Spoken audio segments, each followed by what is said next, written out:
With the U.S. celebrating its 250th anniversary, 1776 came alive in downtown White Plains on July 12th as colonists marched to the American Legion post on Mitchell Place for a reenactment of the first public reading in the colony of New York of the Declaration of Independence. It had taken place on July 11, 1776. The Provincial Congress of the Colony of New York had met on July 9th at the courthouse in White Plains and approved the declaration. The document itself had been delivered to White Plains on horseback from Philadelphia. The reading in 1776 in White Plains is recognized as being the birth of New York State. People forget. We're the beneficiaries of the incredible sacrifices that people made. Many people who signed the Declaration of Independence were killed, tarred and feathered, beaten, and all the rest. Thankfully, they won. We established this great democracy. And then, of course, under the leadership of Thomas Jefferson and John Adams and Ben Franklin, we had on September 17, 1787, the Constitution, where we created the Bill of Rights, the most unbelievable document in the world for democracy.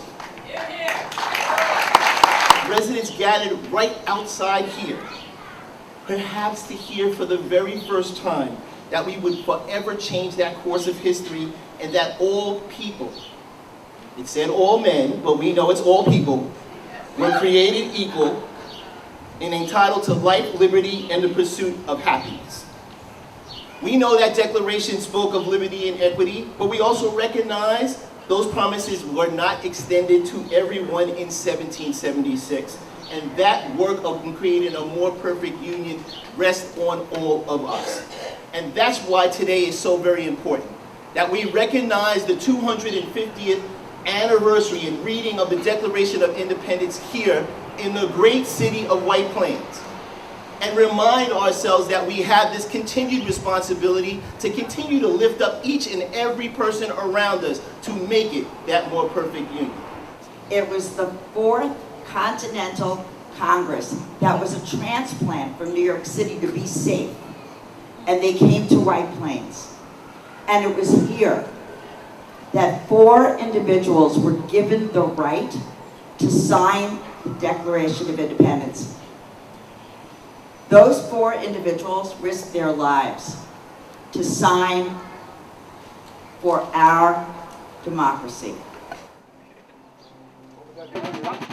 By every act which may define a tyrant, we hold these truths to be self-evident, that all men are created equal, that they are endowed by their Creator with certain unalienable rights, that among these are life, liberty, and the pursuit of happiness.